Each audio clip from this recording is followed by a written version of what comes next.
Good morning dear students. In today's class we discuss about Indus Valley Civilization. So students, history का बहुत important topic है Indus valley civilisation.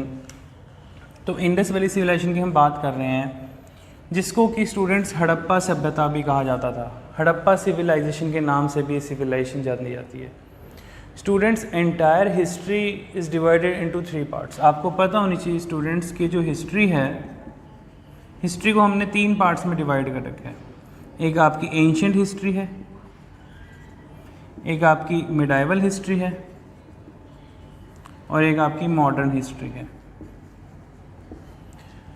So students, जो ancient history है, ancient history is related with like stone age, how what and why, की चीज़ें कब घटी, कैसे घटी, क्या हुआ. ऐसी आज हम अपने आज के सेशन में डिस्कस करेंगे इंडस वैली सिविलाइजेशन के बारे में. स्टूडेंट्स, इंडस वैली सिविलाइजेशन कैसे फ्लोरिश हुई, कैसे फाउंड हुई, इसके बारे में हमें कैसे पता चला, इसके बारे में आज हम डिस्कस करेंगे. बेसिकली इसके बारे में कब पता चलता है, जब 1856 की बात है, जब ब्रिटिशर्स हमारे देश में रेलवे का कंस्ट्रक्शन बहुत तेज़ी से कर रहे थे. रेलवे की डेवलपमेंट इंडिया में बहुत तेज़ी से हो रही थी और पंजाब प्रोविंस के पाकिस्तान वाले रीजन में, उस टाइम पे सारा पंजाब हुआ करता था, ठीक है, पाकिस्तान अफ़गानिस्तान तक बहुत बड़ा सूबा था, प्रोविंस था पंजाब. तो पाकिस्तान वाले एरिया में, ठीक है, पाकिस्तान वाले पंजाब में जब खुदाई हो रही थी और वहाँ पर रेल की पटरियाँ बनाने का काम चल रहा था, तो उस टाइम पे कुछ लेबर्स ने और कुछ ब्रिटिश ऑफिसर्स ने देखा कि कुछ डिफरेंट टाइप की जो ब्रिक्स हैं, जो लोगों के लाइक जब खुदाई हो रही है तो ज़मीन के नीचे से लोगों के घर बने हुए निकल रहे हैं और different kind of burnt bricks निकल रही हैं. तो उस टाइम पर उन लोगों ने इतना ध्यान नहीं दिया और अपने कंस्ट्रक्शन पे काम रखा. देन स्टूडेंट्स, होता क्या है कि 1920 में, 1920 और 21 में आगे, 1920-21 की बात है, 1920 में आर्कियोलॉजिकल सर्वे ऑफ इंडिया, ठीक है, डिपार्टमेंट है गवर्नमेंट ऑफ इंडिया का. अभी पहले ब्रिटिशर्स का डिपार्टमेंट हुआ करता था, अंग्रेजों का था. जो आर्कियोलॉजिस्ट होते हैं students, archaeological survey of India के जो आर्कियोलॉजिस्ट थे, दयाराम साहनी और R.D. बनर्जी, ठीक है, रखाल दास बनर्जी. आपको जो मैं PDF फाइल प्रोवाइड करूँगा उसमें सारी डिटेल्स होंगी. Dayaram Sahni and R.D. बनर्जी, उन्होंने जब इस चीज़ की स्टडी की आर्कियोलॉजिकल सर्वे ऑफ इंडिया की तरफ से, फर्स्ट टाइम उन्होंने Harappa, it's a name of place students, जो यहाँ पर आपका लिखा हुआ है हड़प्पा, ये क्या है, जगह का नाम है, it's a name of place. तो पाकिस्तान में हड़प्पा पहली ऐसी जगह मिली जहाँ पर हमको कुछ ऐसे एविडेंस मिले कि ऐसा माना जाता है कि लगभग आज से 5000 साल पहले यहाँ पे कुछ लोग रहते होंगे. और हड़प्पा एक ऐसी प्लेस मिली जहाँ पर मतलब खुदाई में उनको पूरी की पूरी एक सोसाइटी, पूरी की पूरी एक सिविलाइजेशन मिली. तो स्टूडेंट्स, इसको इंडस वैली सिविलाइजेशन का नाम दिया गया. क्यों? क्योंकि ये इंडस नदी के किनारे पे थी, ठीक है, सिंध नदी के किनारे पे थी. तो अभी मैं आपको जस्ट थोड़ा सा एक्सप्लेन करता हूँ. स्टूडेंट्स, जो इंडस वैली सिविलाइजेशन का हमें कुछ ऐसा पोर्शन मिलता है,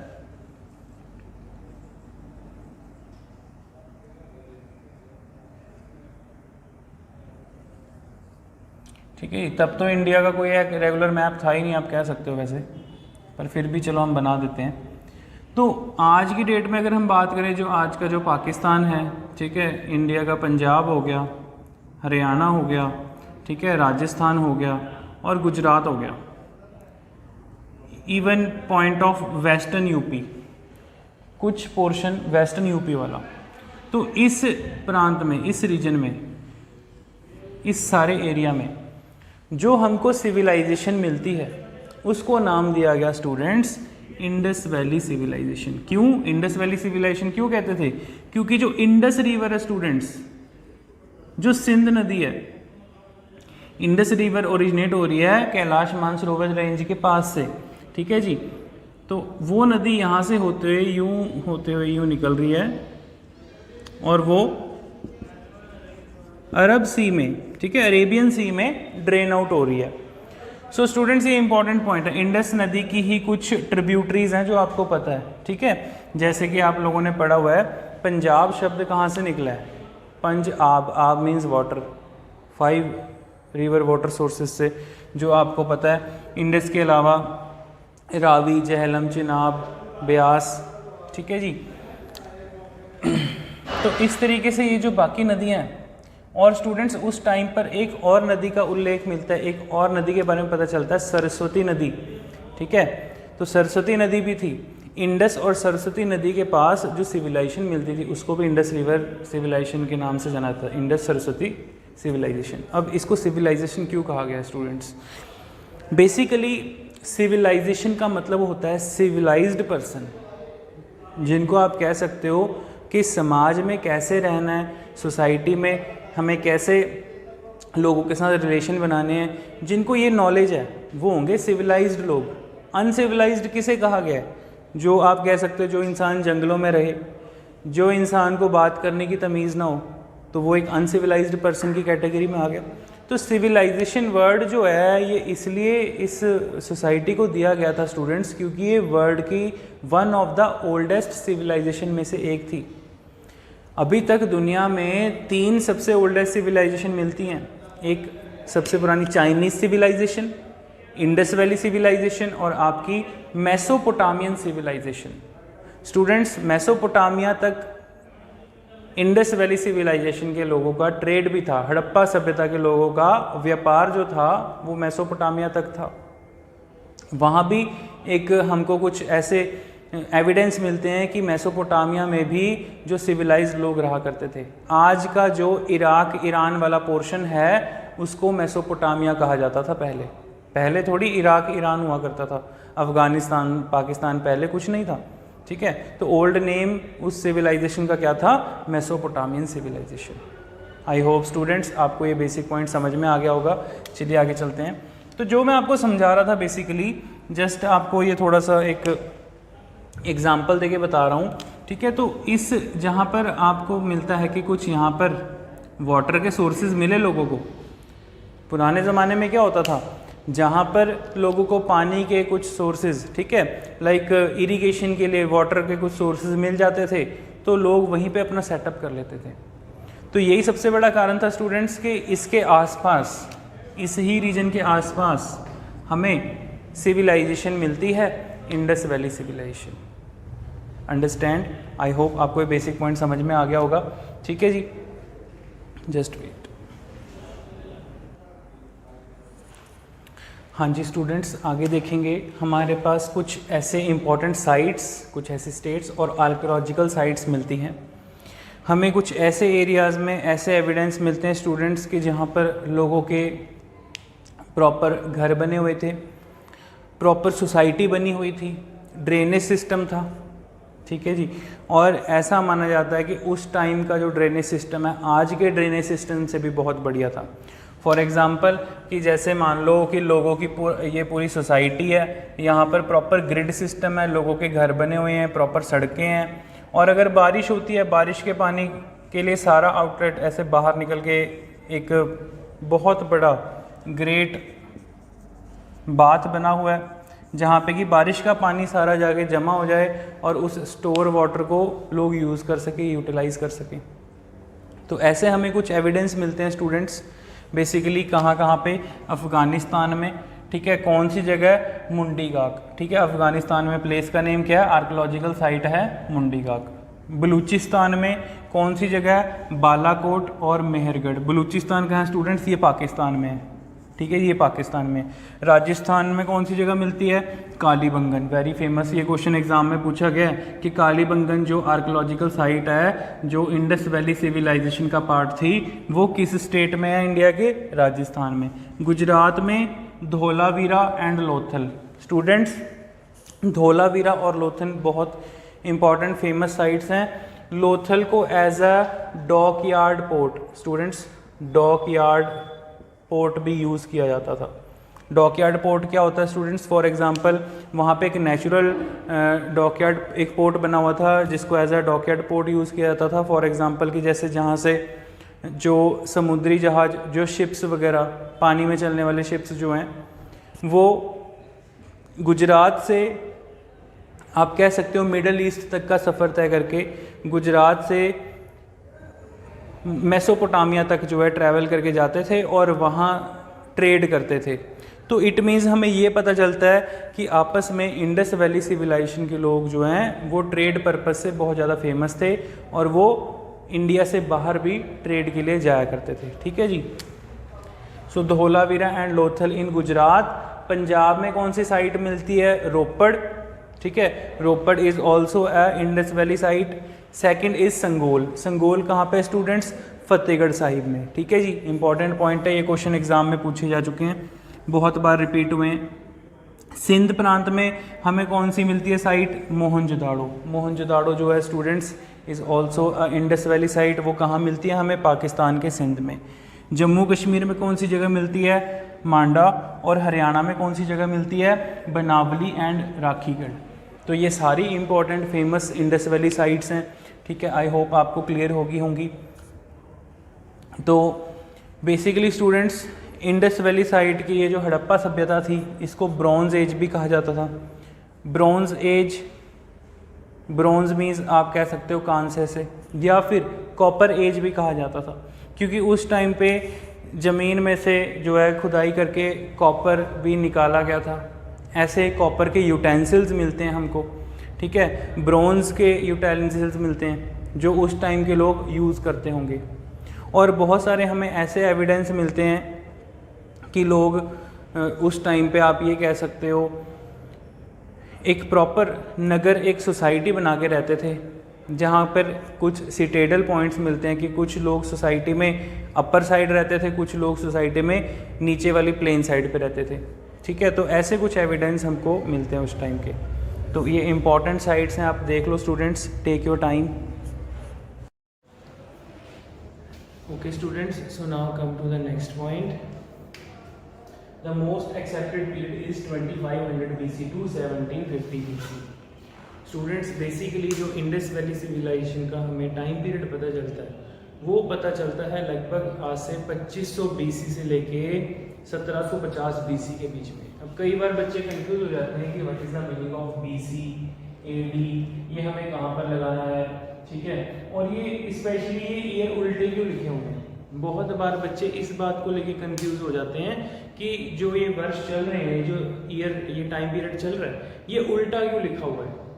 काउंटिंग तो सीधी होनी चाहिए, जैसे 1900 आया फिर 2000, ठीक है, 2020 के बाद 2021। ठीक है, तो स्टूडेंट इस चीज को समझते हैं। BC का मतलब यहाँ पे है before Christ. Students for example कि जीसस क्राइस्ट के जन्म से पहले का समय। अब एग्जांपल ले लो, आप ये टाइम फ्रेम सा बना लो। ठीक है, तो मान लो किसी एक पॉइंट में, जैसे जब जीसस क्राइस्ट का जन्म हुआ उस टाइम पे मान लो उसको 1 AD मान लेते हैं। ठीक है, 1 AD, उससे पहले का जो टाइम पीरियड था वो BC में काउंट होता है।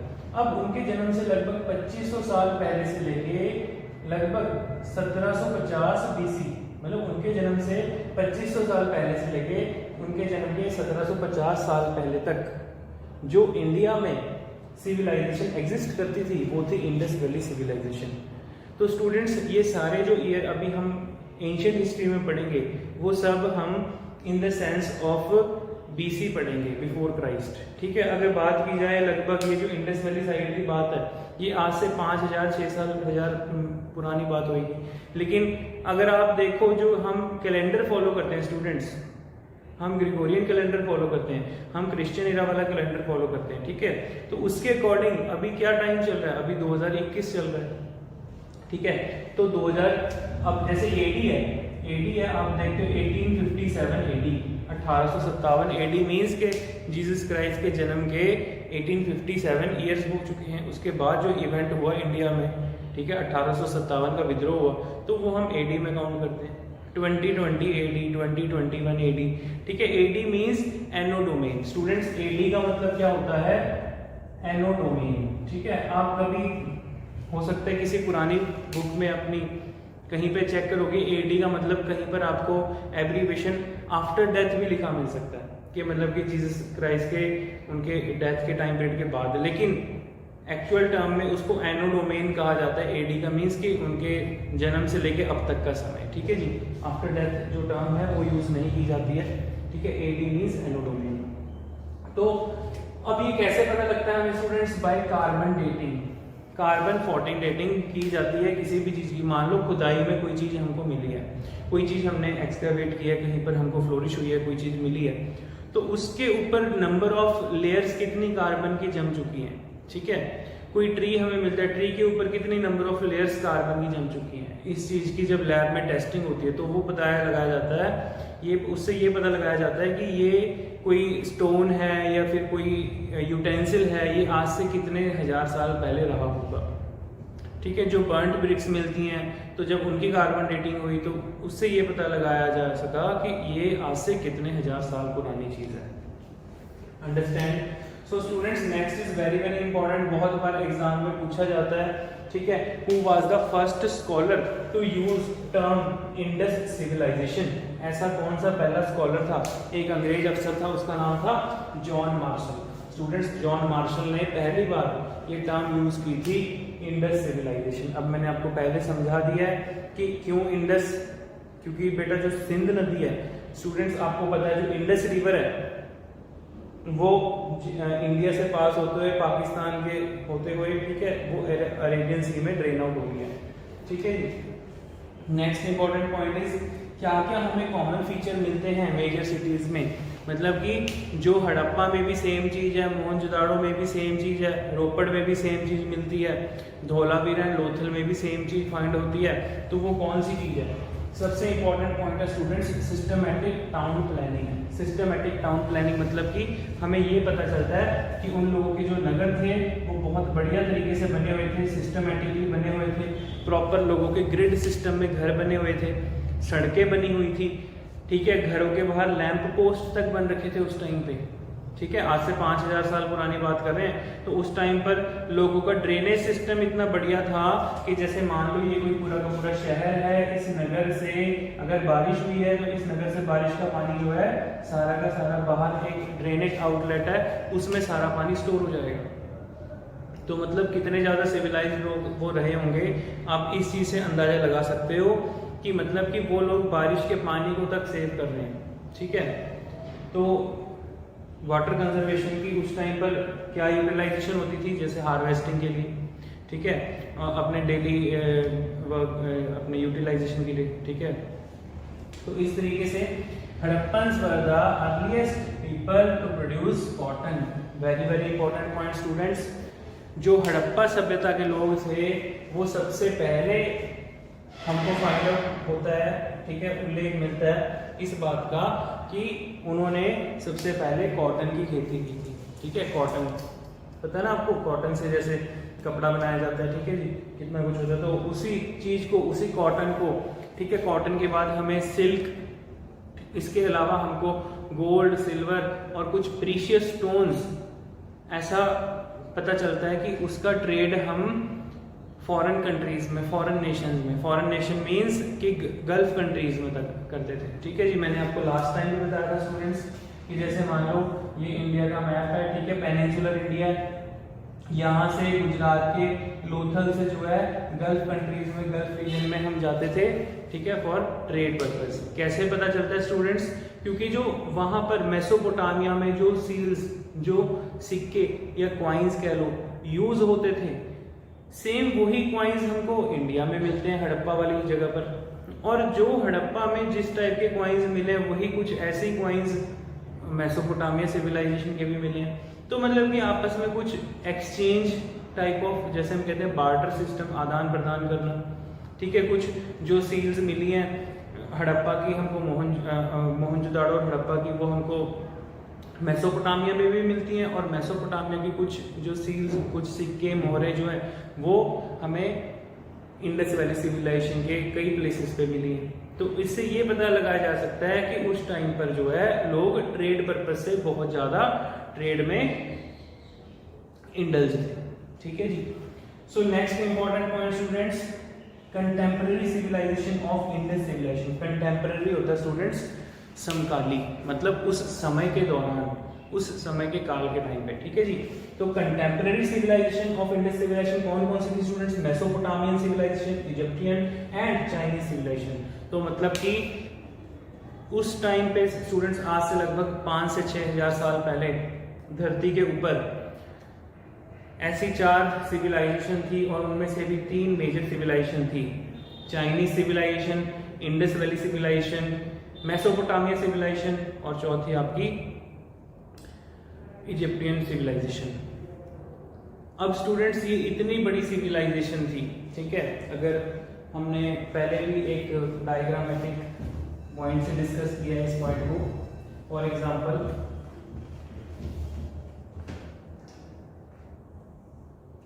एक रफ स्केच इंडिया का बनाते हैं। ये गुजरात वाला पोर्शन है, गुजरात, राजस्थान, ठीक है, हरियाणा, पंजाब और पूरा का पूरा ये जो पाकिस्तान वाला रीजन है, ठीक है, इवन अफगानिस्तान वाला रीजन है। इस पूरे रीजन में स्टूडेंट्स इवन वेस्टर्न यूपी वाला रीजन है, ठीक है जी, वेस्टर्न यूपी, ठीक है, अंडरस्टैंड। ये ईस्टर्न यूपी हो जाएगा, ये वेस्टर्न यूपी। तो वेस्टर्न यूपी आपका सहारनपुर वगैरह जो भी एट प्रेजेंट आप कह सकते हो मेरठ सहारनपुर का कुछ रीजन, ठीक है। ये आपको नहीं याद रखना कि एट प्रेजेंट कौन सी प्लेसेस है, बस जस्ट ये पता होना चाहिए। तो इतनी बड़ी सिविलाइजेशन इस पूरे रीजन में जो लोग रहते थे, 1750 बीसी के बाद उसका कुछ एविडेंस ही नहीं मिलता है कि लोग कहाँ गए। सो स्टूडेंट्स, इतनी बड़ी सिविलाइजेशन जहां पर लोग इतना सारा ट्रेड, इतने सारे लोगों के बर्न्ड ब्रिक्स से बने हुए हाउसेस, इतनी बड़ी सोसाइटी जहां पर इतने बड़े बड़े नगर बने हुए थे लोगों के, इतने बड़े बड़े घर बने हुए थे, वो सोसाइटी कैसे लुप्त हो गई? इस चीज का अभी तक कोई एग्जैक्ट प्रमाण, एग्जैक्ट एविडेंस नहीं मिलता। और जो अलग अलग हिस्टोरियंस हैं वो डिफरेंट अपने आप कह सकते हो तर्क इस पर देते रहे हैं। डिफरेंट हिस्टोरियंस का ऐसा मानना है, कोई हिस्टोरियन कहता है जी, कोई इतिहासकार कहता हो सकता है कि इंडस वैली साइड में बहुत बड़े लेवल पे फ्लड आ गया होगा जिसके कारण की पूरी सोसाइटी जो है खत्म हो गई। कोई कहता हो सकता है अर्थक्वेक आ गया होगा। कोई कहता है जी बहुत बड़ा फैमाइन पड़ गया होगा, ठीक है, फैमाइन कह सकते हो आप, जैसे अकाल पड़ जाना, जब 3-4 साल अच्छी बारिश ना हुई और लोगों को खाने के लिए कुछ अनाज नहीं मिला, ठीक है, लोगों की एग्रीकल्चर वगैरह सब बेकार हो गया, कुछ भी नहीं रहा, जमीन बंजर होगी। तो हो सकता है जी, कुछ लोग कहते हैं फैमाइन के कारण जो है हो सकता है वहां पर ये इंडस वैली साइड जो है वो खत्म हो गई होगी। लेकिन कुछ ऐसे हिस्टोरियंस मानते हैं कि ये जो इंडस वैली साइड थी हो सकता है इसलिए खत्म हो गई क्योंकि उस टाइम पे आर्यन इन्वेजन हुआ। अब स्टूडेंट्स, ये आर्यन इन्वेजन वाली जो कहानी है बेसिकली ये एक ब्रिटिश हिस्टोरियन मैक्स मुलर ने दी थी, ठीक है जी। तो जो मैक्स मुलर था बेसिकली स्टूडेंट्स, वो इंडिया आया था फॉर एजुकेशन पर्पस, ठीक है, वो इंडिया आया था इंडिया में इंग्लिश एजुकेशन डेवलपमेंट के लिए। और जब उसने कुछ स्टडीज़ की, कुछ हड़प्पन सिविलाइजेशन को लेके कुछ बातें कही, तो उसने कहा कि हो सकता है ऐसा रहा होगा कि इंडिया के ऊपर जब आर्य जाति के लोग, आर्यंस इंडिया में एंटर किए, उस टाइम पे आर्यंस जो थे वो आप कह सकते हो कि बार्बरस ट्राइब्स के लोग कह सकते हो, या फिर आप कह सकते हो कि खाना बदोश किस्म के लोग थे, या फिर बहुत ही ज़्यादा लड़ाके किस्म के लोग थे, उनके पास बहुत अच्छे नस्ल के घोड़े थे। तो वो सेंट्रल एशिया से इंडिया की तरफ आए और इंडिया में आकर वो नॉर्थ इंडिया वाले रीजन में अपने आप को स्टैब्लिश करते हैं। तो ऐसा मानना था मैक्स मुलर का कि आर्य जाति के लोगों ने इंडिया के ऊपर इन्वेजन किया, भारत के ऊपर हमला किया, और इस हमले में जो इंडस वैली साइड के लोग थे वो मारे गए और कुछ लोग इधर उधर डर के भाग गए। इस तरीके से ये सिविलाइजेशन जो है खत्म हो गई। आई होप स्टूडेंट्स आपको ये बेसिक पॉइंट समझ में आए होंगे, ठीक है। सो ये कुछ कॉमन फीचर्स और हड़प्पन्स जो है पहली बार कॉटन यूज करते थे, ऐसे क्वेश्चन एग्जाम में पूछे जाते हैं, ठीक है। So take your time, note these points.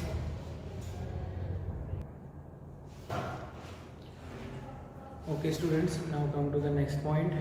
So आगे हम डिस्कस कर रहे हैं अबाउट वैदिक कल्चर के बारे में. इसका टाइम पीरियड कितना था स्टूडेंट्स? वैदिक कल्चर का टाइम पीरियड था 1500 BC से लेके अप्रॉक्सीमेट 600 BC.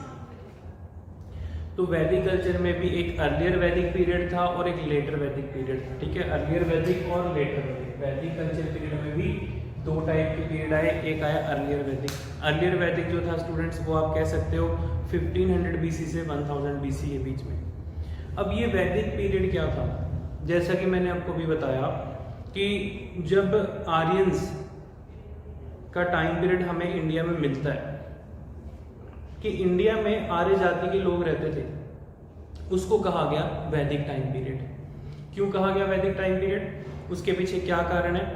क्योंकि स्टूडेंट्स जो आर्य जाति के लोग थे उनका एक जो पूरा ट्राइब होता था, ठीक है, उनका पूरा का पूरा ट्राइब था, ठीक है, आर्य जाति के लोगों का.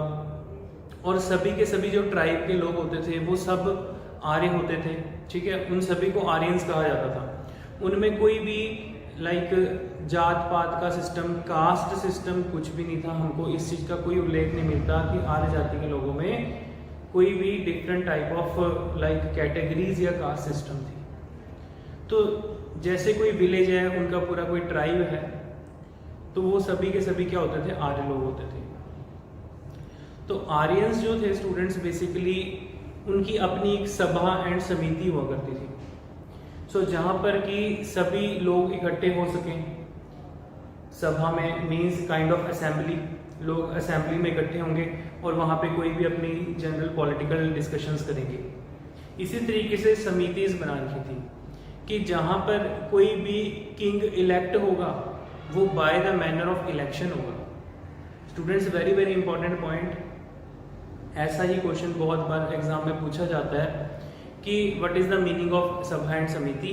ठीक है, एंड सेकेंड थिंग कि जो समिति थी या फिर जो किंग होता था उस टाइम पे, उसका इलेक्शन वो कैसे चुना जाता था? क्या वो मोनार्की सिस्टम से आता था?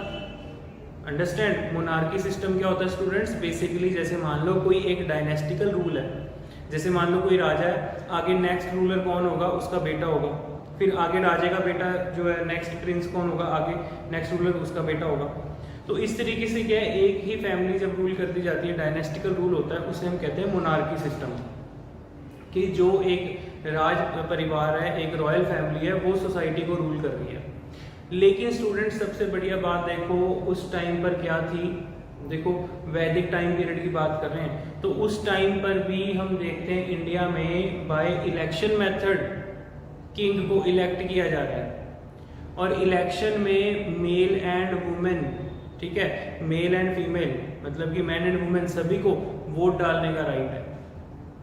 और वुमेन्स भी सभा एंड समिति में उस टाइम पर पार्टिसिपेट किया करती थी. मतलब कि जितना राइट मेल का होता था उतना ही फीमेल का भी होता था. और सोसाइटी में जो मेन घर की हेड होगा, ठीक है, वो फीमेल होगी.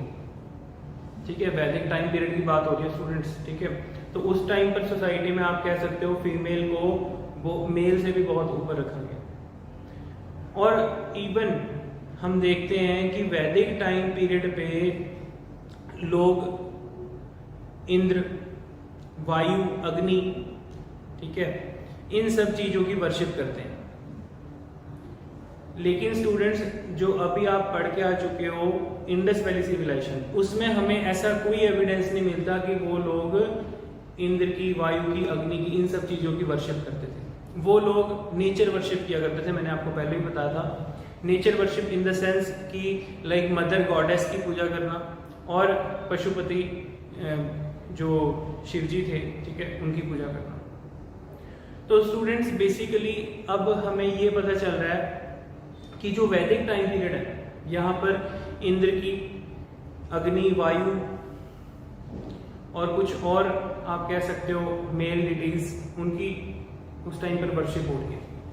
तो इनके एविडेंस हमें कहाँ से मिलते हैं स्टूडेंट्स? बेसिकली वैदिक कल्चर में हमें 4 वेद जो थे, ऋग्वेद, यजुर्वेद, सामवेद और अथर्ववेद, इन वेदों के जरिए पता चलता है कि वैदिक टाइम पीरियड के लोग जो हैं वो किसकी वर्शिप करते हैं।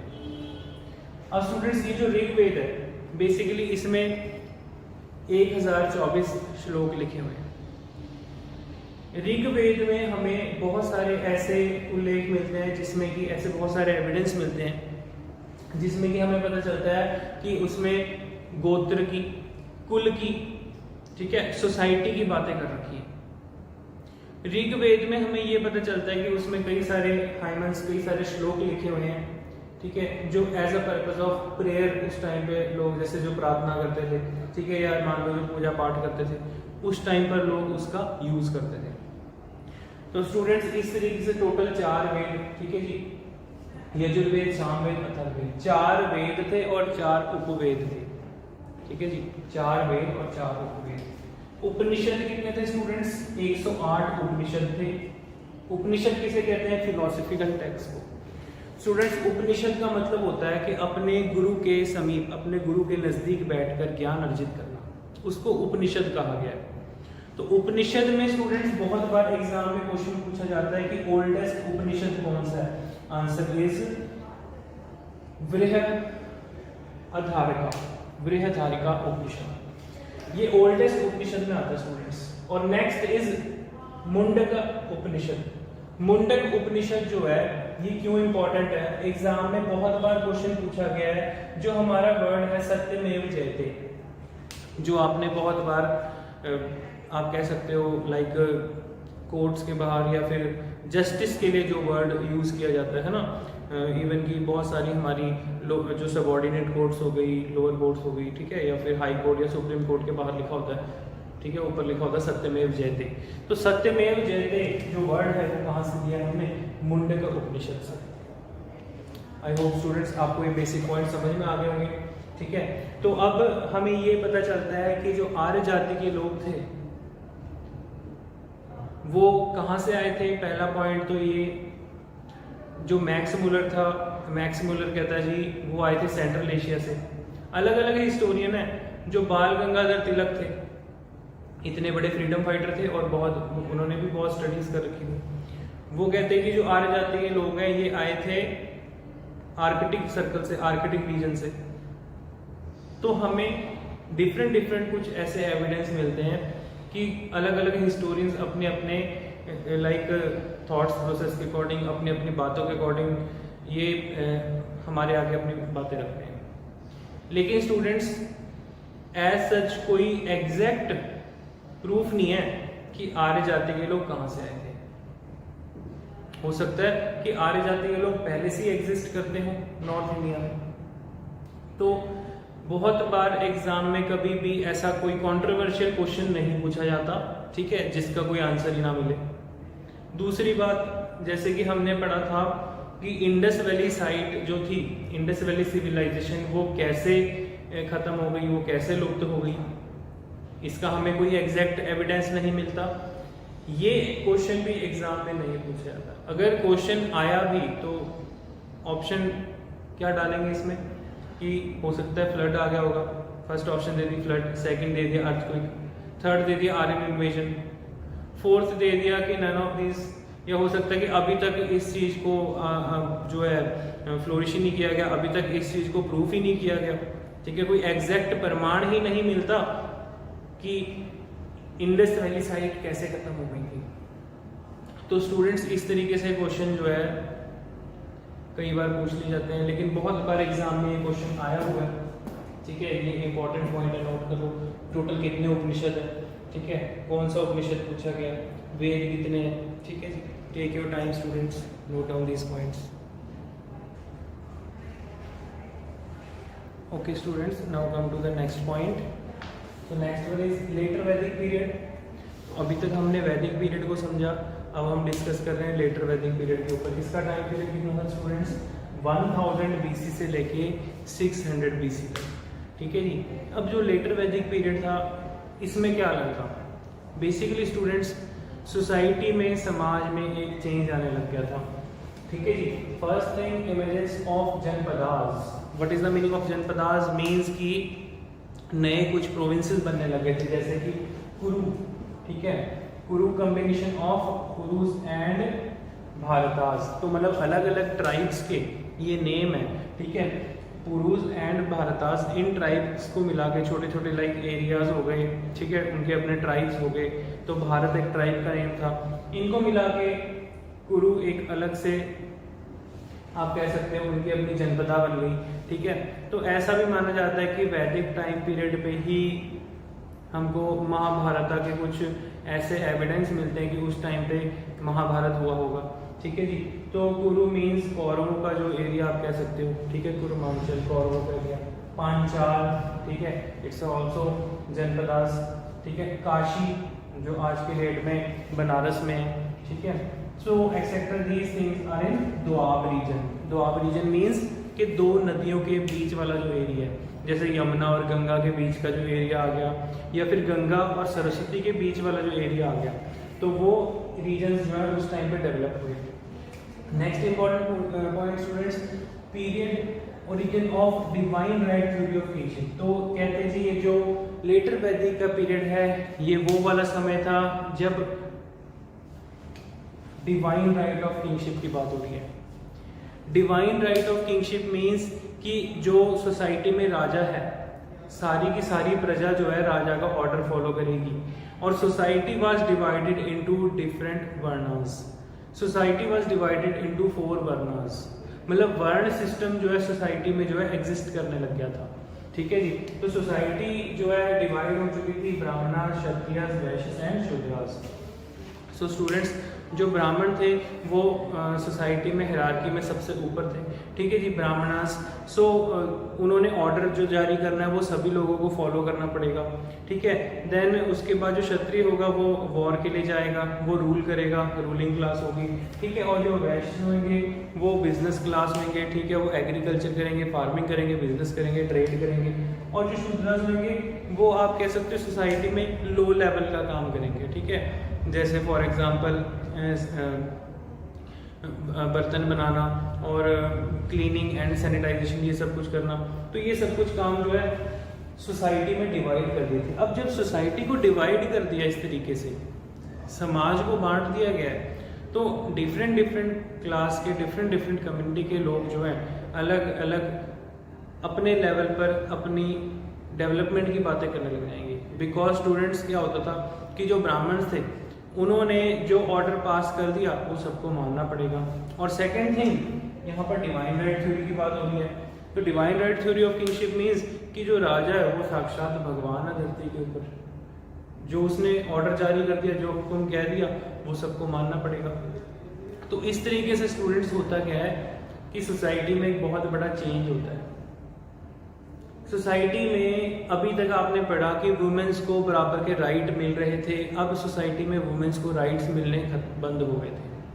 वुमेन्स की सोसाइटी में आप कह सकते हो डिग्रेडेशन हो गई थी, समाज में एक पिछड़ा वर्ग माना जाने लग गया था। और सबसे बड़ी बात, इस लेटर वैदिक टाइम पीरियड का ही नतीजा होता है कि दो बहुत बड़े नए रिलीजन बनते हैं, ओरिजिन होते हैं, फॉर्म होते हैं, Jainism and Buddhism. So students, basically जो जैन धर्म के अनुयायी हुए हैं या बुद्ध धर्म के अनुयायी हुए हैं, वो खुद क्षत्रिय फैमिली से बिलोंग करते थे। तो क्षत्रिय थे, लेकिन वही है ना कि ब्राह्मण जो ऊपर रूल कर रहे हैं, तो क्षत्रिय थे वो, ठीक है। चाहे वो गौतम बुद्ध की बात करें आप, ठीक है, चाहे जो जैन धर्म के जो अनुयायी हुए हैं, ठीक है, ऋषभ देव जी की बात कर लें, या फिर जाके जो लास्ट गुरु थे महावीरा जी, उनकी बात करें, इनके बारे में आगे हम डिटेल में पढ़ेंगे। लेकिन उससे पहले हम ये पॉइंट समझते हैं कि जो लेटर वैदिक पीरियड है इसके एंड में क्या होता है। बेसिकली स्टूडेंट्स, सोसाइटी डिवाइड हो चुकी होती है और सोसाइटी में जो सीनियर सिटीजन्स थे, लेडीज़ थी, बच्चे थे, उनको एक किस्म से आप कह सकते हो कि सोसाइटी का, सेक्शन का एक दबा हुआ हिस्सा माना जाने लग गया। बिकॉज वो कोई एक्टिव पार्टिसिपेंट नहीं थे इकॉनमी में, उनका कोई रोल नहीं था सोसाइटी में मेजर लेवल पे। सो सोसाइटी में उन लोगों को, और प्लस जो आप कह सकते हो कि लोअर सेक्शन के लोग थे, उन लोगों को सोसाइटी में थोड़ा अलग रखा जाने लग गया। यही सबसे बड़ा कारण बनता है स्टूडेंट्स कि जैन धर्म और बौद्ध धर्म के फॉलोअर सबसे ज़्यादा फीमेल्स थी, ओल्ड एज सिटीजन्स थे, और सबसे ज़्यादा जो हम कह सकते हैं कि सप्रेस सेक्शन के लोग थे। तो स्टूडेंट्स बेसिकली इस तरीके से सोसाइटी में जो चेंज आता है, यही चेंज जो है नए न्यू काइंड ऑफ सेक्ट आप कह सकते हो, या न्यू काइंड ऑफ रिलीजन की हम कह सकते हैं शुरुआत होती है। सो स्टूडेंट्स, आई होप आपको ये पॉइंट सारे समझ में आ गए होंगे। नेक्स्ट क्लास में हम डिटेल में जैनिज़्म और बुद्धिज़्म के ऊपर डिस्कस करेंगे स्टूडेंट्स, और इन टॉपिक्स की PDF मैं आपको ग्रुप में प्रोवाइड कर दूंगा। सो तब तक आप ये चीज़ें बेसिक पॉइंट नोट करो, इनको रिवाइज करो, ठीक है। Take your time and now we wind up our class. Thank you student.